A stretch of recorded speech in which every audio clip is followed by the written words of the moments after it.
आइए दोस्तों, पिछले टॉपिक में हम लोग एंटीप्लाज्मिक रेटिकुलम के बारे में पूरा विस्तार से जाने थे। आज का टॉपिक है हम लोग का राइबोसोम। आज का टॉपिक हम लोग का क्या है? राइबोसोम।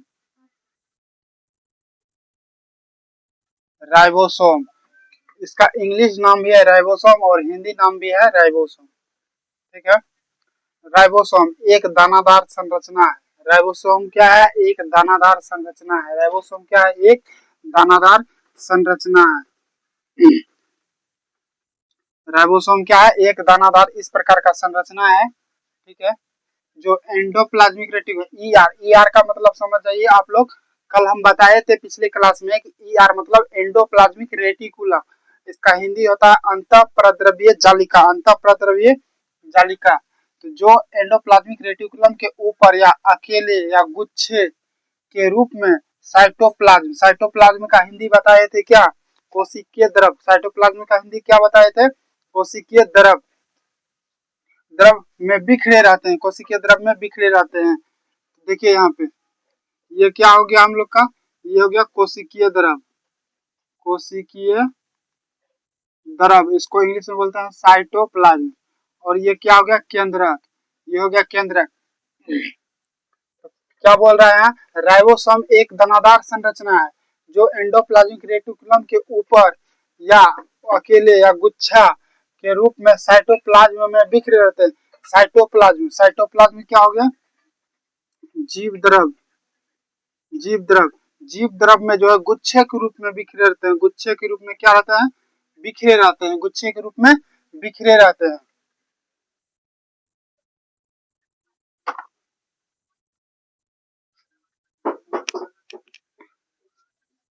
गुच्छे के रूप में क्या होता है? बिखरे रहते हैं।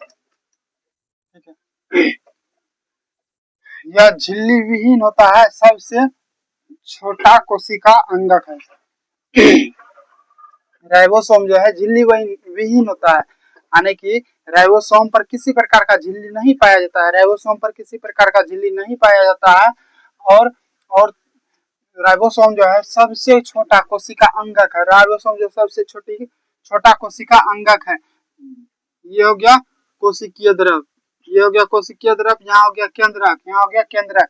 केंद्रक, कोशिकीय द्रव और केंद्रक के बीच में जो जीव द्रव में मौजूद सारी रचनाएं होती है उसमें भी मौजूद होता है कौन? राइबोसोम। राइबोसोम, यही राइबोसोम जो है सबसे छोटा कोशिका अंगक है। बोलेगा सबसे छोटा कोशिका अंगक कौन सा है? तो राइबोसोम। सबसे छोटा कोशिका अंगक कौन सा है? तो राइबोसोम। ठीक, समझ में आ गया। उसके बाद साइटोप्लाज्म यानी कि कोशिकीय द्रव। साइटोप्लाज्म में जो है राइबोसोम गुच्छे के रूप में पाए जाते हैं। साइटोप्लाज्म यानी कि कोशिकीय द्रव में जो है, कोशिकीय द्रव में जो है राइबोसोम गुच्छे के रूप में पाए जाते हैं। जैसे अंगूर का गुच्छा होता है ना दोस्तों, उसी प्रकार राइबोसोम का भी गुच्छा पाया जाता है। किसमें? कोशिकीय द्रव में। राइबोसोम में गुच्छा पाया जाता है कोशिकीय द्रव का। ठीक है। उसके बाद पोलिसोम में सभी राइबोसोम मैसेंजर। ठीक है। सॉरी, पहले इसको जानते हैं हम लोग। साइटोप्लाज्म में जो है राइबोसोम गुच्छे के रूप में पाया जाता है। साइटोप्लाज्म में जो है राइबोसोम गुच्छे के रूप में पाए जाते हैं। साइटोप्लाज्म में राइबोसोम गुच्छे के रूप में पाए जाते हैं, उसे पोलिसोम कहते हैं। उसे क्या कहते हैं? पोलिसोम या राइबोसोम कहते हैं। तो राइबोसोम किसे कहते हैं? तो राइबोसोम का परिभाषा होगा कि साइटोप्लाज्म यानी कि कोशिकीय द्रव में राइबोसोम जो है गुच्छे के रूप में पाए जाते हैं, उसे पोलिसोम या राइबोसोम कहते हैं। पोलिसोम में पोलिसोम पोलिसोम या राइबोसोम एक ही नाम है। पोलिसोम या राइबोसोम एक ही नाम है। पोलिसोम में सभी राइबोसोम मैसेंजर मैसेंजर आरएनए यानी कि एमआरएनए के धागे के समान बंधे होते हैं। धागे के समान क्या होता है? बंधे होते हैं।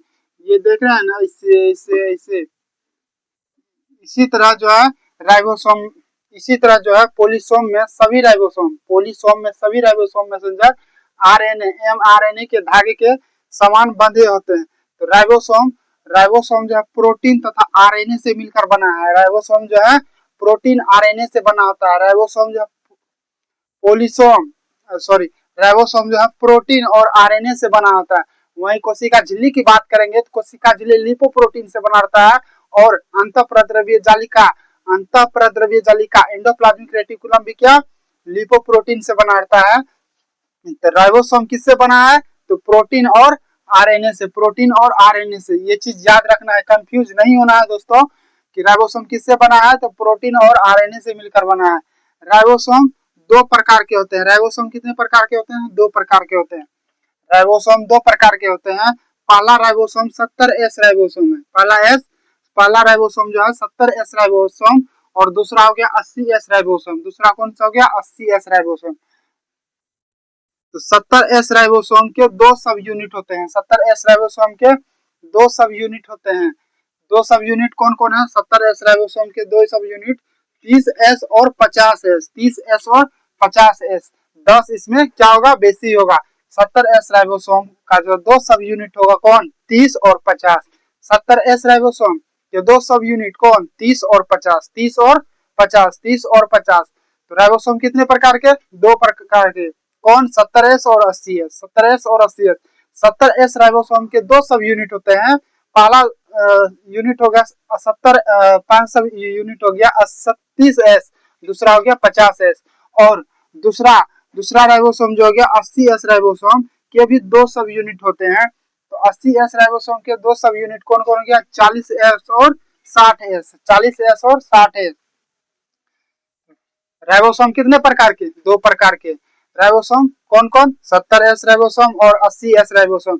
70S राइबोसोम में 10 ज्यादा होगा और 80S राइबोसोम में 20 ज्यादा होगा। 70S राइबोसोम का दो सब यूनिट पहला हो गया 30S और 30S और 50S। 70S राइबोसोम का दो सब यूनिट 30S और 50S। 80S राइबोसोम का हो जाएगा 40S और 60 तो 70S राइबोसोम 30 ठीक है और 50 कितना हो गया 80 यानी कि 70S राइबोसोम में 10 ज्यादा होगा। 80S राइबोसोम में 20 ज्यादा होगा ठीक है। 40 और 60 100 पुर गया। उसके बाद राइबोसोम की खोज सर्वप्रथम रॉबिन्स तथा ब्राउन ने पादप कोशिका में किया था। बोलेगा राइबोसोम का खोज जो है पादप कोशिका में किसने किया था रॉबिन्स तथा ब्राउन ने। रॉबिन्स तथा ब्राउन ने राइबोसोम का खोज किसने किया था रॉबिन्स तथा ब्राउन ने। किसमें पादप कोशिका में। राइबोसोम का खोज किसने किया था रॉबिन्स तथा ब्राउन ने पादप कोशिका में। फिर जंतु कोशिका में बोलेगा राइबोसोम की खोज किसने किया था तो पेलाडे द्वारा किया गया था। पेलाडे द्वारा याद रखना है कि जंतु कोशिका में राइबोसोम की खोज किसने किया था तो ई पेलाडे के द्वारा। वहीं पादप कोशिका में राइबोसोम की खोज किसने किया था रॉबिन्स तथा ब्राउन ने। और फिर इन सब चीज को अच्छी तरह से याद रखना है। जितना चीज बताया ये सब चीज बहुत इंपॉर्टेंट है। ये सब चीज ऐसा है कि एक बार देखने से याद नहीं होता। ये सब चीज ऐसा है इसको बार बार जितना बार आप रिवीजन कीजिएगा ना तो उतना ज्यादा आपका माइंड में बैठेगा। इसलिए इसको एक बार देखने से नहीं होगा, कम से कम 2-3 बार देखिए अच्छी तरह से याद हो जाएगा।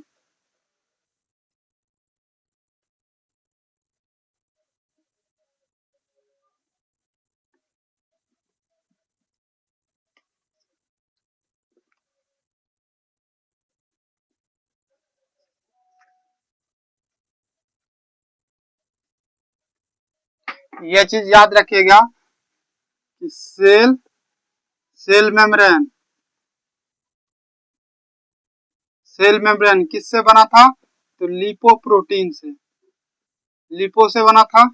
और एंडोप्लाज्मिक रेटिकुलम भी किससे बना था लिपो से ठीक है। और राइबोसोम किससे बना है प्रोटीन प्लस आरएनए ठीक है। यह चीज भूलना नहीं है ये चीज भूलना नहीं है। बहुत जो है ना कंफ्यूज हो जाते हैं इसलिए हम इसको बार बार हम रिपीट कर रहे हैं। सेल मेम्ब्रेन यानी कि कोशिका झिल्ली जो है लिपोप्रोटीन, ली से क्या हो गया लिपिड, ली से लिपिड प्लस प्रो से क्या हो गया प्रोटीन, प्रोटीन। लिपिड का मतलब होता है वसा, लिपिड का मतलब क्या है वसा, जिसको हम लोग फैट बोलते हैं, जिसको हम लोग तेल बोलते हैं, चर्बी बोलते हैं। ठीक है, चर्बी की अधिकता होने के कारण ही हमारे शरीर में मोटापा आ जाता है। शरीर में चर्बी की मोटापा अधिकता होने के कारण हमारे शरीर में मोटापा आ जाता है, जिसको चर्बी, तेल, वसा, फैट सब लिपिड को ही बोलते हैं। उसके बाद इसी प्रकार एंडोप्लाज्मिक रेटिकुलम भी लिपोप्रोटीन से बना है। ली से लिपिड हो गया प्लस प्रोटीन हो गया। ठीक है, राइबोसोम प्रोटीन और आरएनए से बना है, प्रोटीन और आरएनए से बना है। और राइबोसोम का कुछ और बाकी यहाँ और देख आइए हम लोग देखते हैं।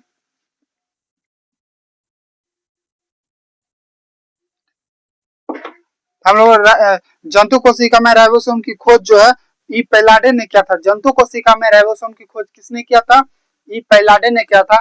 और राइबोसोम का नामकरण कौन किया था? राइबोसोम, राइबोसोम का नामकरण, राइबोसोम का नामकरण किसने किया था? रॉबर्ट हुक, रॉबर्ट के द्वारा, रॉबर्ट के द्वारा नामकरण कौन किया था? रॉबर्ट, रॉबर्ट के द्वारा। ये चीज भूलना नहीं है, इसमें तीन चीज है, तीन चीज कंफ्यूज नहीं होना है। सबसे पहले बोलेगा आप लोग को पादप कोशिका में राइबोसोम का खोज किसने किया था? पादप कोशिका में जो है राइबोसोम का खोज किसने किया था? रॉबिन्स, रॉबिन्स तथा रॉबिन्स तथा ब्राउन ने। पादप कोशिका में राइबोसोम का खोज किसने किया था? रॉबिन्स तथा ब्राउन ने। और जंतु कोशिका में राइबोसोम का खोज किसने किया था? तो ई पैलाडे ने, ई पैलाडे ने। और राइबोसोम का नामकरण कौन किया था? रॉबर्ट ने किया था। नामकरण कौन किया था? रॉबर्ट ने किया था। अब देखिए राइबोसोम का कार्य हम लोग देखते हैं। इतना तो समझ में आ गया आप लोग को अच्छी तरह से। अब राइबोसोम का कार्य देखते हैं। राइबोसोम का कार्य, राइबोसोम का कार्य देखते हैं। ठीक है, राइबोसोम का कार्य क्या है कि प्रोटीन संश्लेषण का काम करता है। राइबोसोम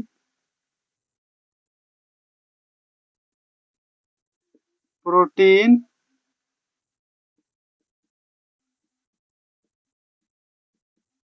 संश्लेषण का काम करता है। राइबोसोम प्रोटीन संश्लेषण का काम करता है।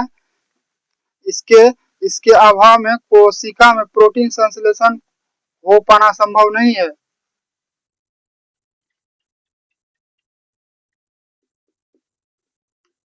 राइबोसोम के अभाव में, राइबोसोम के अभाव में कोशिका में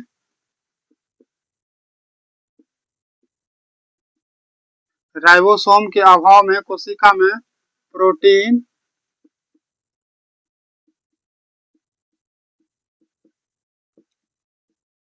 संश्लेषण का होना संभव नहीं है, संभव नहीं है। राइबोसोम का कोशिका। ठीक है, और एक चीज ये लास्ट पॉइंट जो लिख रहा है बहुत एग्जाम के लिए जो बहुत इंपॉर्टेंट है, ये क्वेश्चन बार बार रिपीट होता है। आप कोई भी एग्जाम में देखिए, किसी भी सेट उठा के देखिए, ये क्वेश्चन बार बार भी पूछा जाता है कि प्रोटीन का फैक्ट्री किसे करता कहा जाता है? प्रोटीन का फैक्ट्री किसे कहा जाता है? राइबोसोम को। प्रोटीन का फैक्ट्री किसे कहा जाता है? तो राइबोसोम को।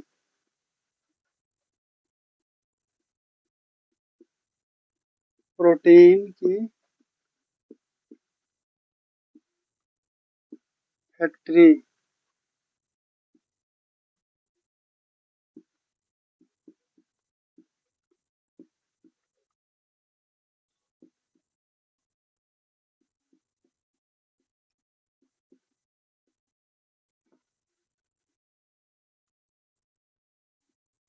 ये चीज याद रखिएगा आप लोग। प्रोटीन का फैक्ट्री किसे कहा जाता है? तो राइबोसोम को। ये ये पॉइंट जो है एग्जाम के लिए बहुत इंपॉर्टेंट है। ये एग्जाम के लिए जो बहुत इंपॉर्टेंट इसलिए है क्योंकि कोई भी सेट उठा के आप लोग देखिएगा, ये क्वेश्चन जरूर है कि आप लोग को मिलेगा। प्रोटीन की फैक्ट्री किसे कहते हैं? तो राइबोसोम को। और एक क्वेश्चन और बोल देगा, आगे हम लोग पढ़ेंगे लाइसोसोम के बारे में। बोलेगा आत्महत्या की थैली किसे कहते हैं? तो राइबोसोम को कहते हैं। आत्महत्या की थैली किसे कहते हैं? राइबोसोम का। और गोल्जी बॉडी, गोल्जी बॉडी जो है ट्रॉपिक पुलिस के नाम से भी गोल्जी बॉडी को क्या ट्रॉपिक पुलिस के नाम से, ट्रॉपिक कंट्रोलर के नाम से भी जानते हैं गोल्जी बॉडी को।